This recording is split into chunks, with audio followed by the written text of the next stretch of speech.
이 시간 우리 하나님의 말씀은 사무엘상 7장입니다. 사무엘상 7장 3절 말씀부터 11절 말씀까지 제가 봉독을 해드리도록 하겠습니다. 사무엘상 7장 3절부터 11절 말씀이 되겠습니다. 사무엘이 이스라엘 온 족속에게 말하여 이르되 만일 너희가 전심으로 여호와께 돌아오려거든 이방 신들과 아스타롯을 너희 중에서 제거하고 너희 마음을 여호와께로 향하여 그만 섬기라. 그리하면 너희를 블레셋 사람의 손에서 건져내시리라. 이에 이스라엘 자손이 바알들과 아스타롯을 제거하고 여호와만 섬기니라. 사무엘이 이르되 온 이스라엘은 미스바로 모이라. 내가 너희를 위하여 여호와께 기도하리라 하매 그들이 미스바에 모여 물을 길어 여호와 앞에 붓고 그날 종일 금식하고 거기에서 이르되 우리가 여호와께 범죄하였나이다 하니라. 사무엘이 미스바에서 이스라엘 자손을 다스리니라. 이스라엘 자손이 미스바에 모였다 함을 블레셋 사람들이 듣고 그들의 방백들이 이스라엘을 치러 올라온지라. 이스라엘 자손들이 듣고 블레셋 사람들을 두려워하여 이스라엘 자손이 사무엘에게 이르되 당신은 우리를 위하여 우리 하나님 여호와께 쉬지 말고 부르짖어 우리를 블레셋 사람들의 손에서 구원하시게 하소서 하니 사무엘이 젖먹는 어린 양 하나를 가져다가 온전한 번제를 여호와께 드리고 이스라엘을 위하여 여호와께 부르짖음에 여호와께서 응답하셨더라. 사무엘이 번제를 드릴 때에 블레셋 사람이 이스라엘과 싸우려고 가까이 오매 그날에 여호와께서 블레셋 사람에게 큰 우레를 발하여 그들을 어지럽게 하시니 그들이 이스라엘 앞에 패한지라. 이스라엘 사람들이 미스바에서 나아가서 블레셋 사람들을 추격하여 벳갈 아래 이르기까지 쳤더라. 아멘. 할렐루야. 자, 우리 옆에 있는 분들과 하나님 우리와 함께 하십니다. 인사하겠습니다. 하나님 우리와 함께 하십니다. 할렐루야. 하나님에게 있어서 두 가지 의지를 가지고 계시는데 보편적인 구원에 있어서 첫 번째가 뭐냐면은 결정적인 의지라고 이야기합니다. 두 번째는 뭐냐면은 소원적인 의지라고 표현을 합니다. 자, 여기서 결정적인 의지라고 하는 것은 죄를 지은 모든 사람들은 반드시 죄의 값을 치르게 된다는 겁니다. 자, 그렇다면은 이 소원적 의미라는 것은 그래도 불구하고 하나님은 모든 죄인이 다 회개하고 구원에 이르기를 원하고 계신다라고 하는 사실입니다. 그리고 이 결정적인 의지와 이 소원적인 의지가 동시에 나타난 사건이 뭐냐면은 예수 그리스도의 십자가의 사건입니다.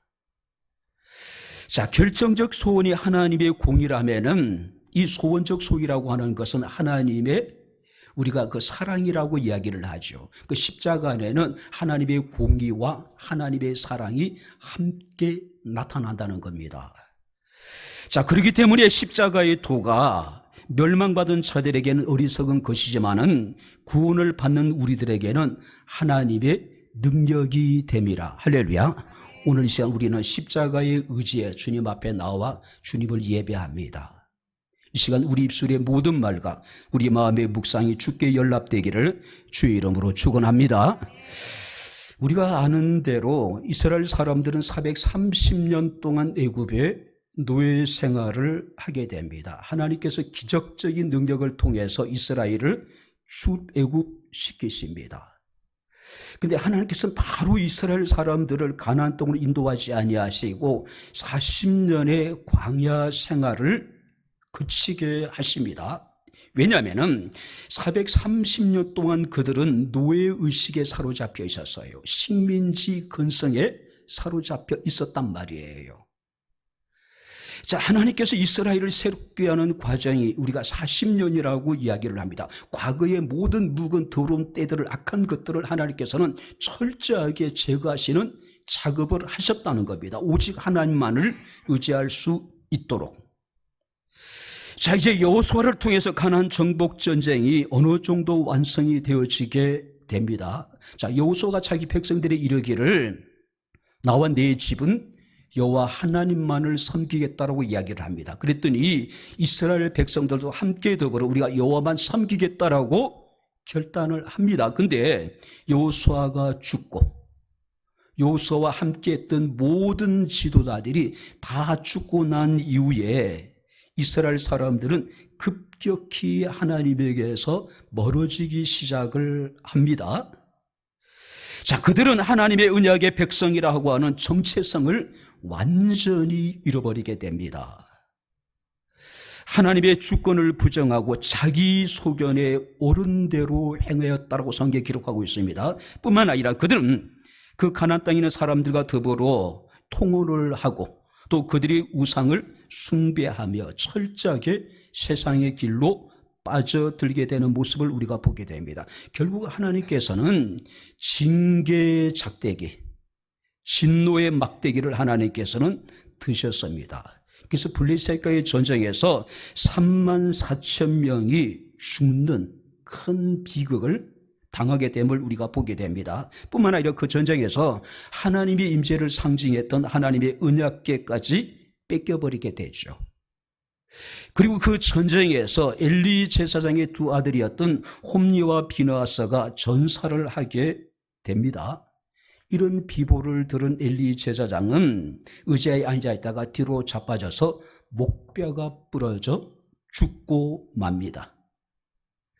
이때 이제 엘리 제사장의 며느리가 비느하스의 아들을 낳게 되는데 그가 아들을 낳고 이름을 이가봇이라고 지었습니다. 이가봇이라는 것은 하나님의 영광이 떠났다. 이것이 이스라엘의 현실이었어요. 그죠?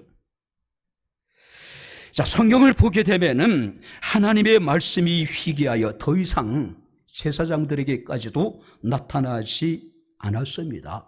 왜냐하면 하나님의 영광이 이스라엘을 떠났기 때문에 그래요.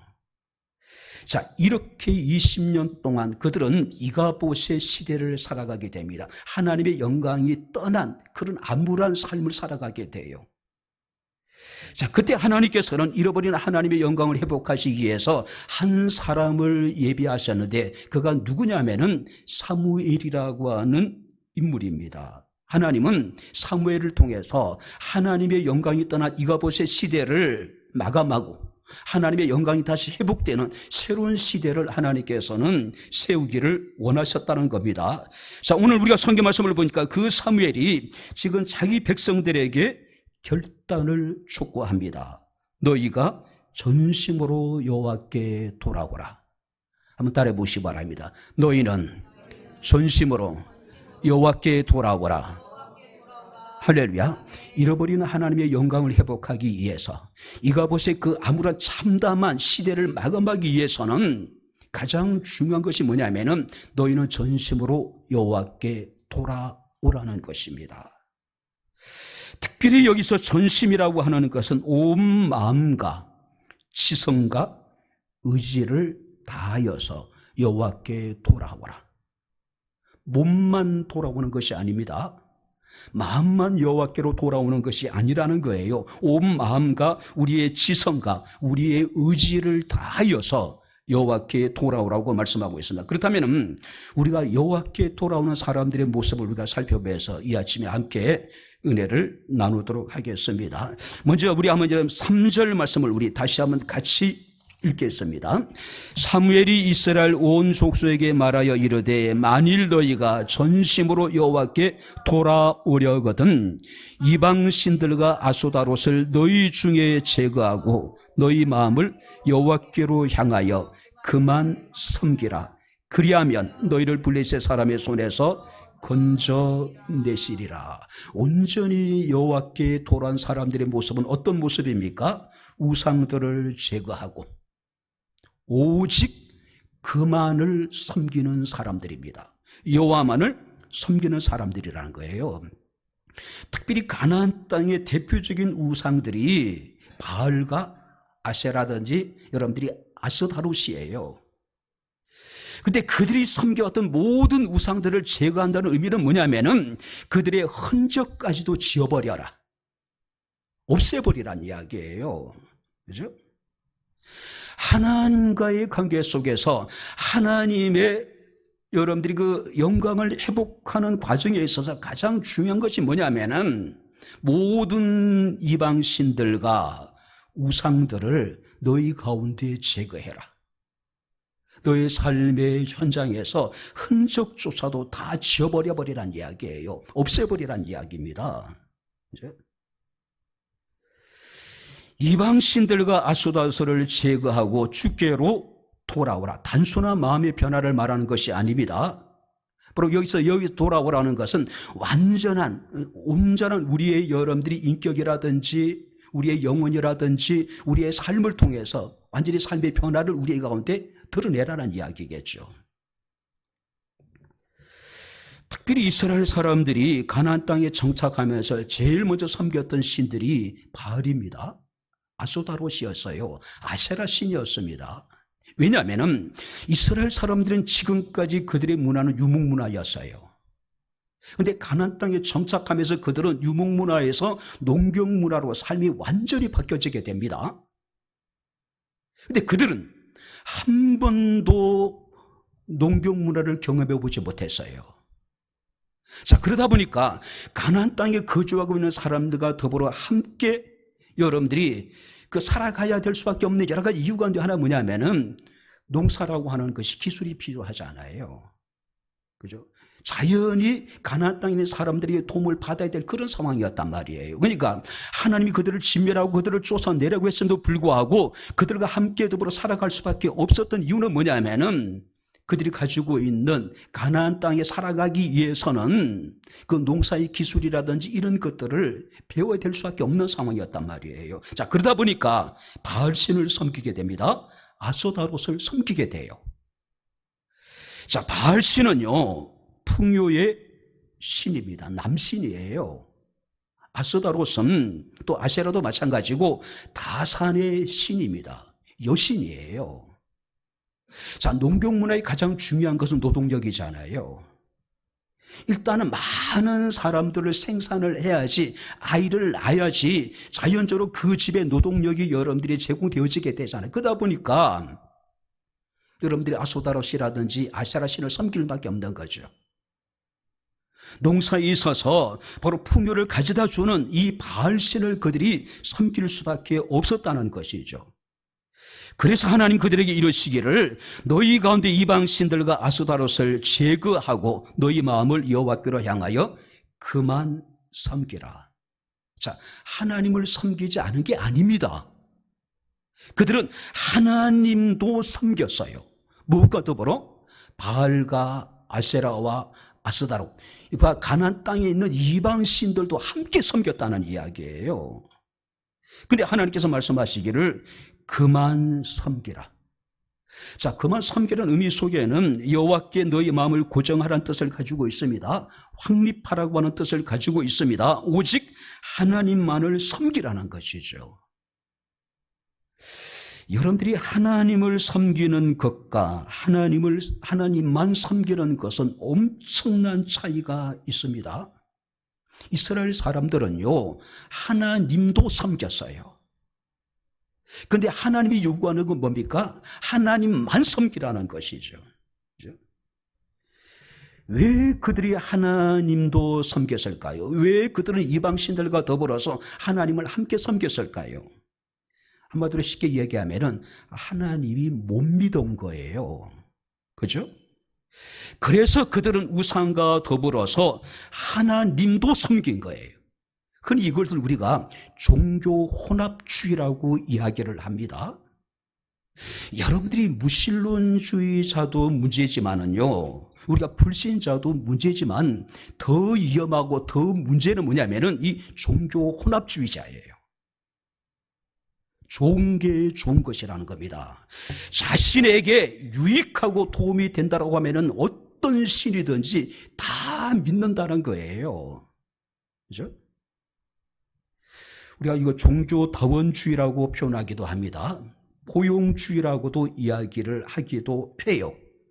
우리 시대 가장 대표적인 것이 캐톨릭을 중심으로 한 WCC가 종교혼합주의예요. 그야말로 그들은 다원주의입니다. 포용주의예요. 그러니까 천주교를 중심으로 한 모든 종교를 통합하겠다는 것이잖아요. 그죠? 성경은 분명히 우리에게 말씀하시기를 마태복음 6장 24절에 한 사람이 두 주인을 섬기지 못할 것이라고 말씀을 하고 있습니다. 자, 뿐만 아니라 고린도전서 10장 21절 말씀을 보게 되면은 너희가 주의 잔과 귀신의 잔을 겸하여 마신지 못한다라고 말씀을 하고 있습니다. 또 야고보서 4장 4절 말씀을 보게 되면은 누구든지 세상과 벗이 되고자 하는 자는 하나님과 원수가 된다라고 말씀을 하고 있습니다. 그렇기 때문에 우리들은 하나님만 섬겨야 됩니다. 할렐루야. 하나님만이에요. 그렇죠? 근데 중요한 것은 보이는 것만이 우상이 아니라는 것이죠. 우리가 더 의지하는 것, 우리가 더 사랑하는 것, 더 귀하게 여기는 모든 것이 이 시대의 우상이라는 것이죠. 그래서 우리가 골로새서 3장 5절 말씀을 보게 되면은 탐심은 곧 우상 숭배라고 이야기를 합니다. 탐심, 욕심이 곧 우상 숭배라는 것이죠. 야고보서 1장 15절 말씀을 보게 되면은 욕심이 잉태한 즉 죄를 낳고 죄가 장성한 즉 사망을 낳게 될 것이라고 말씀을 하고 있습니다. 교회를 다닙니다. 예수님을 믿어요. 자, 그럼에도 불구하고 우리들은 세상에 속한 자처럼 여전히 탐심에 사로잡혀 있는 겁니다. 물질에 매이고 자신의 이익을 위해서 아무렇지도 않게 우리가 거짓말을 하기도 하고 누구를 미워하기도 하고 관계를 분열시키기도 하고 공동체 해를 끼치기도 하고요. 오늘 그럼에도 불구하고 하나님 우리에게 말씀하십니다. 우상들을 제거하고 너희들의 삶의 현장에서 완전히 흔적조차도 지워버리란 이야기죠. 생각도 하지 말란 이야기입니다. 우상은요. 그죠? 그리고 하나님만을 섬기라. 자, 우리가 4절 말씀 보니까 이스라엘 사람들은 이에 이스라엘 자손이 바알들과 아스타롯을 제거하고 여호와만 섬기니라. 할렐루야. 근데 여호와만 섬기는 이들의 믿음이 계속되어졌다면 얼마나 좋을까요? 오래가지 않아요. 쉽게 변합니다. 그죠? 일단 이스라엘 백성들은 사무엘의 말대로 바알들과 아스타롯을 제거하고 마음을 다하여 여호와만을 섬겼습니다. 쉽게 이야기하면 우리말로 탐심을 십자가에 못 박고 우리의 시선을 오직 여호와께 고정하고 여호와만을 섬긴다. 오직 하나님의 절대적인 주권을 인정하는 삶을 살아가는 것, 이것이 전심으로 여호와께 돌아오는 사람들의 모습이 아닐까요? 그죠? 엘리야가 갈멜산에서 자기 백성들에 이르기를 너희가 어느 때까지 두 사이에서 머뭇하려느냐. 이 시간 오직 우리가 여호와만 섬기기를 결단할 수 있는 귀한 시간 되기를 주의 이름으로 축원합니다. 머뭇거리지 말고 우리가 결단을 해야 된다는 것이죠. 그죠?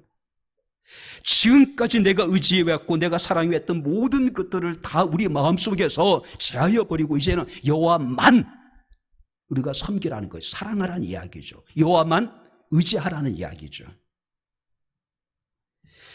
두 번째 여러분들이 말씀을 보니까 5절을 우리 다시 한번 같이 읽겠습니다. 사무엘이 이르되 온 이스라엘을 미스바로 모이라 내가 너희를 위하여 여호와께 기도하리라 하매 어디로 모이라 합니까? 미스바로 모이라. 자, 여기서 미스바는 망루란 뜻을 가지고 있습니다. 전망대란 뜻을 가지고 있어요. 고대하다, 사모하다, 누구를 기다리며 무엇을 바라본다는 뜻을 가지고 있는 겁니다. 자, 사무엘은 자기 백성들의 이르기를 우상을 버리고 오직 하나님만을 바라보고 하나님의 도우심을 간절히 소망하며 우리가 하나님께 나오라고 이야기하고 있어요. 미스바로 모이란 이야기입니다. 우리가 6절 말씀을 보니까 그들이 미스바에 다 모였다라고 이야기를 합니다. 참 말도 잘 들어요. 그죠? 우상을 버리고 아스타롯을 버리고 너희는 온전히 하나님만을 섬기라 하니까 그렇게 해요. 미스바로 모이라 그러니까 그들이 미스바에 모였다라고 이야기를 하고 있습니다. 중요한 것은 모임이에요. 그죠? 만약에 그들이 사무엘 선지자의 말을 무시했다라면은 미스바에 대각성 운동은 일어나지 않았습니다. 미스바에서 그들은 하나님의 도우심을 경험할 수가 없었을 것입니다.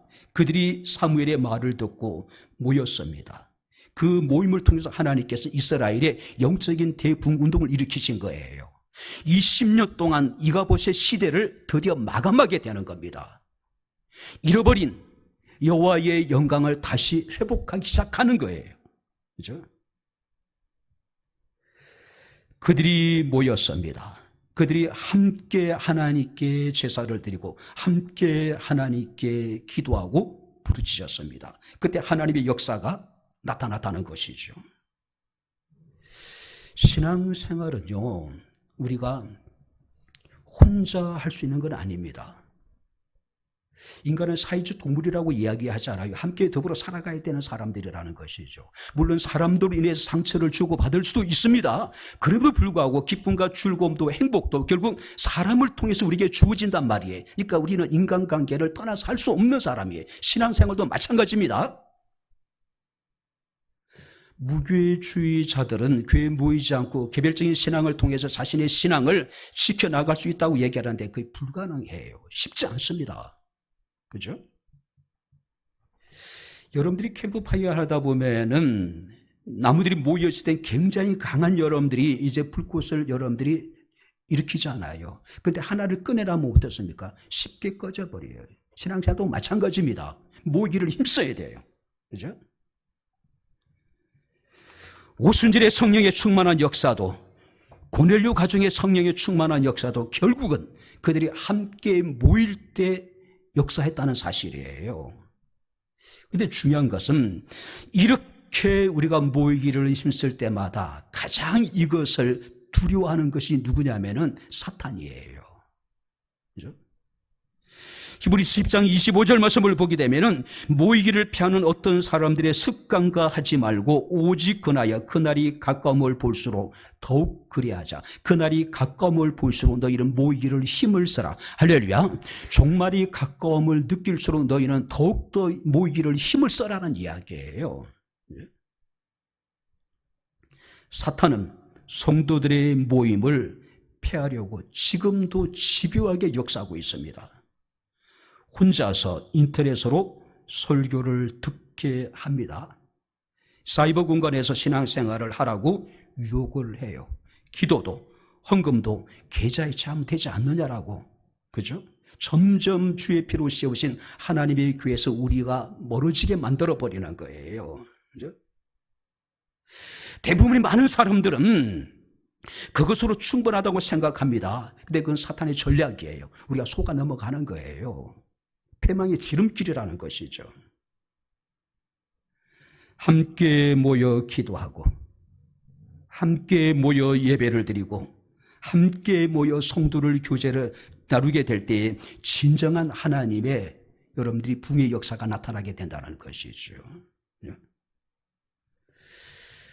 코로나가 끝났음에도 불구하고 많은 교회들이 온전한 예배가 회복되지 못하는 경우를 여러분들이 보게 됩니다. 우리 교인들은 그렇지 않겠지만 코로나 끝났음에도 불구하고 적지 않는 한국의 그리스도인들이 예배에 출석하지 않는 그런 모습들을 보이고 있는 것이 사실입니다. 모이기를 힘을 써야 돼요. 그렇지 않습니까? 모이게 될 때 우리가 기도가 회복되게 될 것이고 모이게 될 때 예배가 회복되게 될 것이고 모이게 될 때 진정한 붕의 역사가 나타나지 않을까요? 뜨겁게 모여서 예배하고 뜨겁게 한마음으로 우리가 모여서 기도하고 뜨겁게 우리가 모여서 성도의 교제를 나누는 것. 자, 그들이 여러분들이 모여서 무엇을 했습니까? 성경 말씀을 보니까 물을 길어 여호와 앞에 부었다라고 이야기합니다. 그날 종일 금식했다라고 이야기를 합니다. 뿐만 아니라 그들은 내가 여호와께 범죄하였나이다라고 고백하는 모습을 우리가 보게 됩니다. 회개와 정결을 상징하는 물을 길어 여호와 앞에 부었다고 이야기합니다. 그날 자신의 죄를 인정하고 슬퍼하면서 용서를 구하는 금식을 했다라고 이야기를 하고 있습니다. 뿐만 아니라 그들은 내가 여호와께 범죄했습니다라고 자신의 죄를 통회하고 자복하고 있는 거예요. 그죠? 뭘 의미합니까? 하나님의 관계가 회복되었다는 이야기죠. 하나님의 관계가 드디어 여러분들이 회복되어졌다는 이야기죠. 요엘서 2장 12절 말씀을 보게 되면은 너희는 이제라도 금식하고 울며 애통하고 마음을 다하여 내게로 돌아오라. 할렐루야. 한번 따라해 보시기 바랍니다. 너희는 이제라도, 할렐루야, 아직까지 기회가 있다는 것이죠. 아직까지 하나님께서 우리에게 바로 스스로 돌이켜서 하나님 앞에 돌아올 수 있는 기회를 여러분들이 주시겠다는 이야기잖아요. 그런데 그들이 종일 금식하고 자신의 죄를 정결하게 하고 자신의 죄를 자복할 때에 어떤 일이 벌어지게 됩니까? 블레셋 사람들이 이스라엘을 쳐들어와요. 우리가 7절 말씀을 보시기 바랍니다. 이스라엘 자손이 미스바에 모였다함을 블레셋 사람들이 듣고 그들의 방백들이 이스라엘을 치러 올라온지라. 이스라엘 자손들이 듣고 블레셋 사람들을 두려워하여.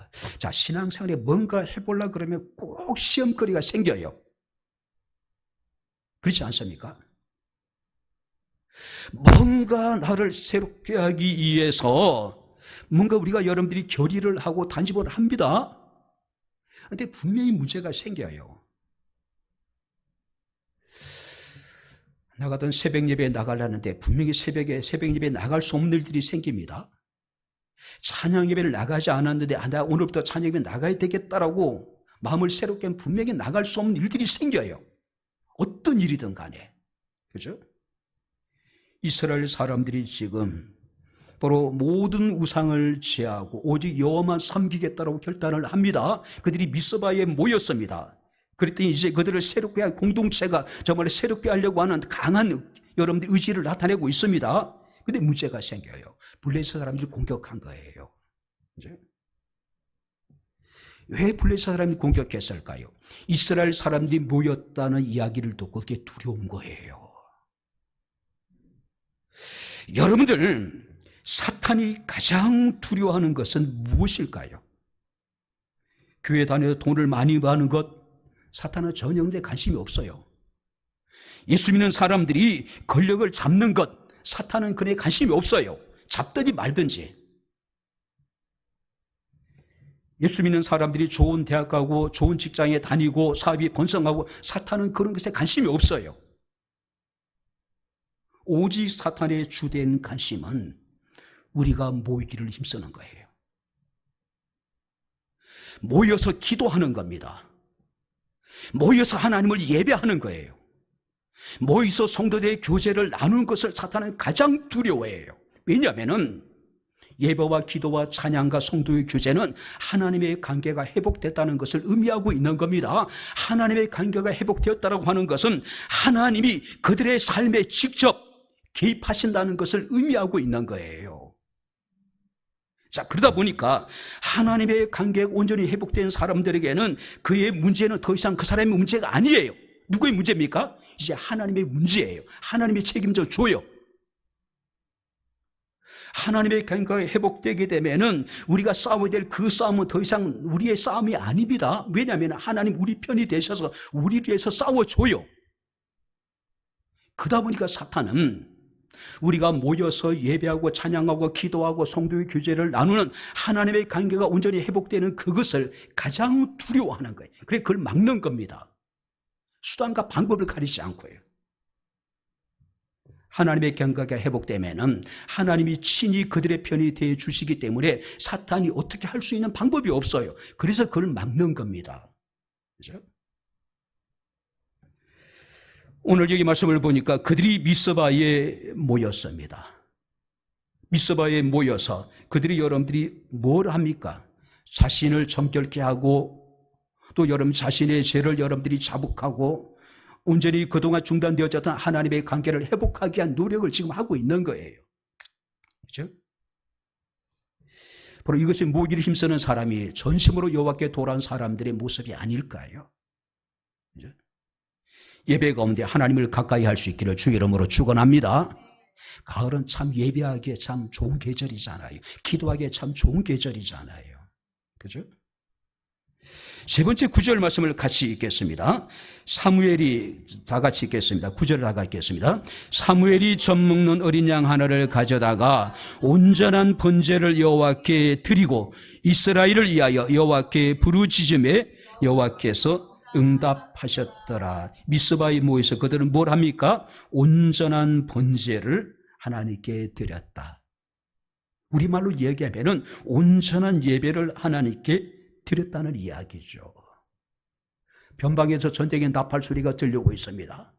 블레셋 사람들이 여러분들이 이스라엘을 치기 위해서 급히 지금 말을 몰아서 지금 달려오는 그런 절박한 상황입니다. 절체절명의 이스라엘이 위기 상황이에요. 자, 그래도 불구하고 사무엘은 여전히 흔들리지 않아요. 여전히 태어납니다. 자, 이스라엘 사람들은 두려워 떨었습니다. 그러나 사무엘은 흔들리지 않았습니다. 그리고 성경에 이렇게 기록하고 있습니다. 온전한 번제를 여호와께 드렸다. 자기 백성들이 지금 흔들리고 있는 상황입니다. 우왕좌왕하고 있는 그런 상황이에요. 그래도 불구하고 절체절명의 위기 속에서 이 사무엘 선지자는 여전히 태어나게 하나님께 온전한 번제를 드렸다. 온전한 번제를 드렸다. 자, 온전한 번제라고 하는 것은 번제는 헌신의 상징입니다. 상징이에요. 제물을 완전히 태워서 하나님 앞에 드리는 거예요.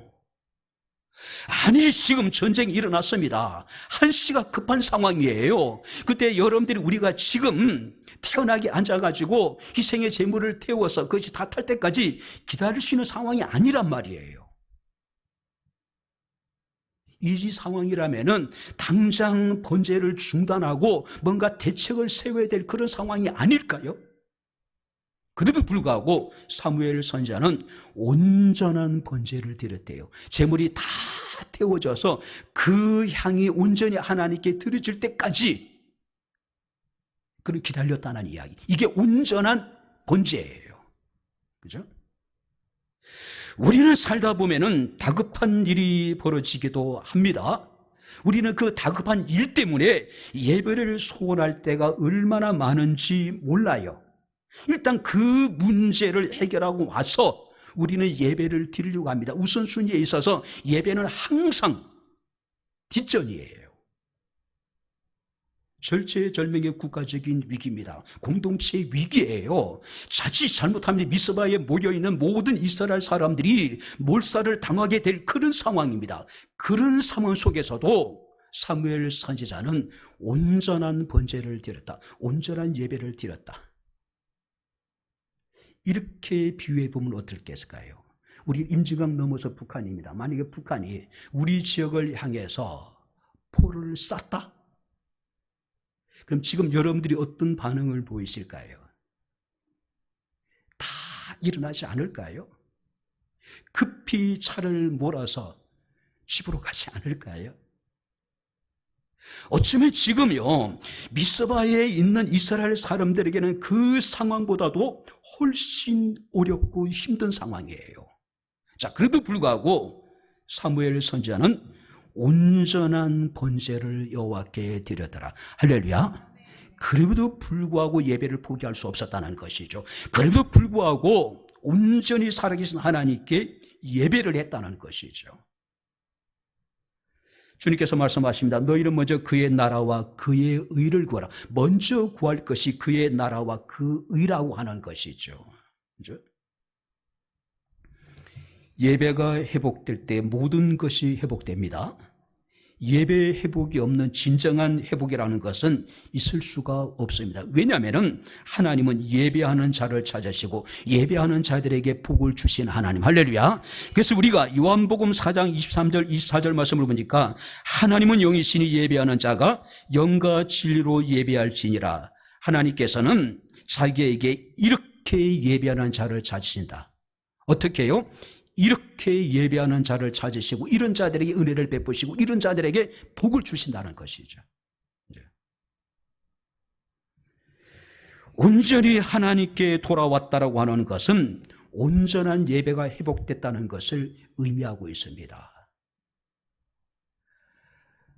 아주 오랫동안 주님을 떠나 계셨던 어떤 분이 오늘 함께 예배를 참석하셨는데, 바로 어쩌면 여러분들 우리가 예배가 회복됐다는 것은 그동안 중단되었던, 단절되어졌던 하나님의 관계 회복이 이루어졌다는 것을 의미하고 있는 거예요. 이제 시작되어진 것이죠. 그죠? 이영순 권사님이 지난주에 쓰러지셨습니다. 근데 필사적으로 그 쓰러져서 어려운 중에 앞집에 달려가 가지고 이제 도움을 청하셔 가지고 병원에 가셔서 중환자실에 계시다가 지난 금요일 날 여러분들이 퇴원을 하셨어요. 자, 큰일 날 줄 알았습니다. 100세가 넘으신 분이시잖아요. 아마 각혈을 많이 하신 것 같아요. 우리는 걱정했던 것은 뇌출혈이었습니다. 근데 감사하게도 뇌출혈이 아니라 위출혈. 100세가 넘으신 분이 아마 병원에서 이제 생명 연장 어떤 이제 그 조치를 하지 않는다라고 하는 이제 각서를 받고, 근데 연세가 많이 수술도 안 되시고, 그죠? 약물을 통해서 일단은 그 위의 출혈을 여러분들이 막아야 될 그런 상황입니다. 근데 하나님께서 기적적으로 어려운 중에도 이제 약물로 이제 출혈이 멈췄어요. 금요일날 태어나자마자 이제 저희가 신방을 갔었는데, 이번 주는 당연히 예배 참석하시기 힘들다고 생각했어요. 그래서 그 모시러 오지 않겠다고 얘기했더니 막 그러시는 거예요. 죽어도 교회 가서 죽어야지 무슨 소리 하냐고. 할렐루야. 죽어도 교회 가서 죽어야지 무슨 소리 하냐고.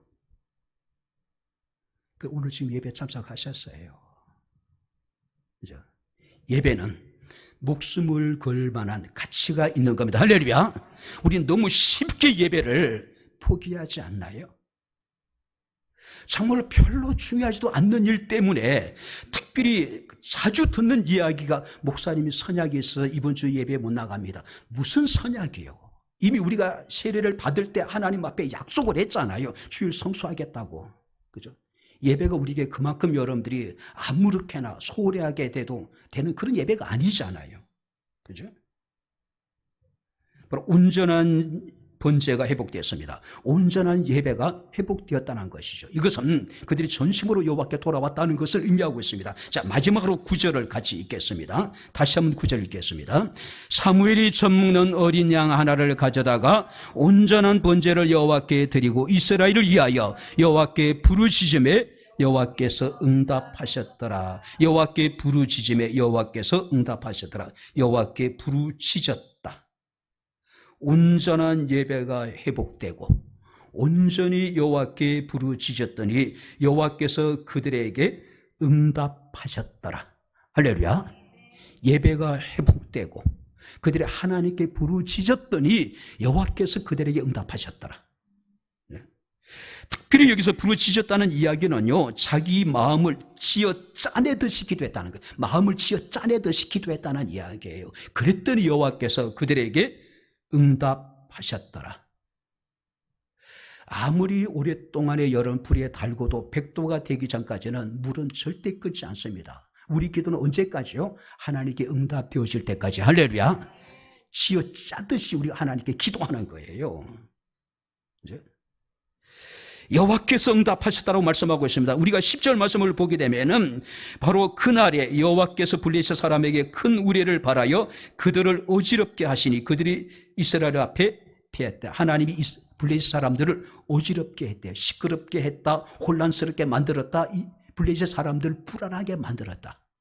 오히려 이스라엘 사람들이 블레셋 사람들 때문에 두려워했는데 하나님이 큰 우레를 발하시니 블레셋 사람들이 시끄럽고 혼란스럽고 굉장히 불안하게 여겼다. 그죠?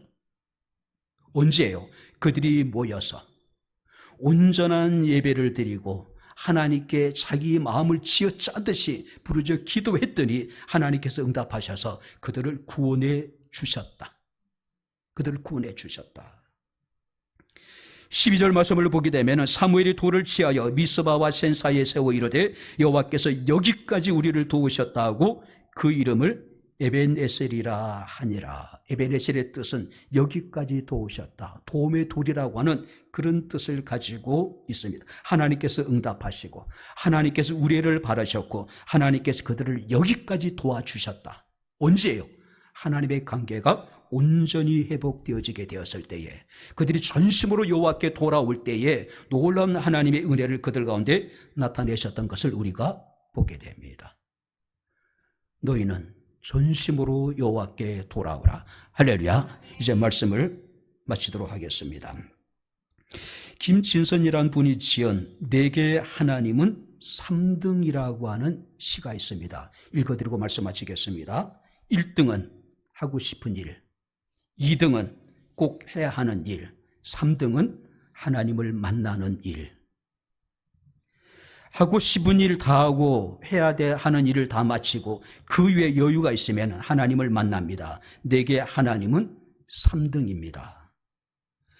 어려운 일이 생길 때도 하나님은 3등입니다. 내 힘으로 한번 해보고 그래도 안 되면 가까이 있는 사람에게 도와달라고 하고 그나마 안 될 때 하나님을 부릅니다. 그래서 하나님은 내게 3등입니다. 거리에서도 하나님은 3등입니다. 내게 가장 가까이 있는 사람은 내 자신, 그 다음은 내 마음을 알아주는 사람, 그 다음에야 저 멀리 하늘에 계신 하나님이십니다. 내게 하나님은 언제나 3등입니다. 그런데 말입니다. 하나님께 나는 1등입니다. 무슨 일이 있어도 내가 부르기만 하면 1등으로 도와주십니다. 내가 괴로울 때는 만사를 제쳐두고 달려오십니다. 아무도 내 곁에 없다 생각될 때 홀로 내 곁에 오셔서 나를 위로해 주십니다. 나는 하나님께 언제나 1등입니다. 나도 하나님을 1등으로 생각했으면 좋겠습니다. 만사를 제쳐놓고 만나고 작은 고비 때마다 손을 꼭 붙잡는 내게 1등으로 가까이 계신 하나님이셨으면 좋겠습니다. 내게 1등이신 하나님을 나도 1등으로 모시고 싶습니다. 여러분들의 삶의 우선순위에 있어서 하나님은 몇 등입니까? 자식들이 1등, 애완견이 2등, 남편이 3등, 친구들 4등, 그 다음에 하나님은 우리가 순위를 매길 수 없을 정도로 매티가 아닐까요? 어쩌면 하나님 우리의 삶에 있어서 1등이 아니라 꼴등이라고 해도 과는 아니라고 생각될 때가 있습니다. 오스왈드 챔버 사람으로 이런 얘기합니다. 주님은 나의 최고봉. 할렐루야. 하나님은 나의 최고봉이랍니다. 시편 13편 28절에 하나님께 가까이함이 내게 복이라고 말씀하고 있습니다. 주를 멀리하는 자는 반드시 망하게 될 것이라고 말씀하고 있습니다. 늘 전심으로 여호와께 돌아와 하나님을 가까이 할 수 있는 저와 여러분들의 삶이 될 수 있기를 주의 이름으로 축원합니다. 기도하겠습니다. 좋으신 나의 아버지 하나님, 우리 아버지 하나님의 은혜와 사랑을 진심으로 감사합니다. 너희는 전심으로 여호와께 돌아오라고 하신 주의 말씀을 마음에 새기게 하시고 오직 하나님이 우리의 삶에 최고봉이 되게 하옵소서. 언제나 1등이 되게 하옵소서. 예수님 이름으로 기도하옵나이다. 아멘. 이제는 우리 주 예수 그리스도의 은혜와 하나님의 크신 사랑과 성령님의 교통 교제의 제 충만 역사 인도하심이 전심으로 여호와께 예배한 주의 사랑하는 모든 성도들 머리머리 위에 저희들의 가정과 직장과 사업장과 이 교회와 이 나라 이 민족 위에 지금부터 영원토록 함께 있을지어다. 아멘.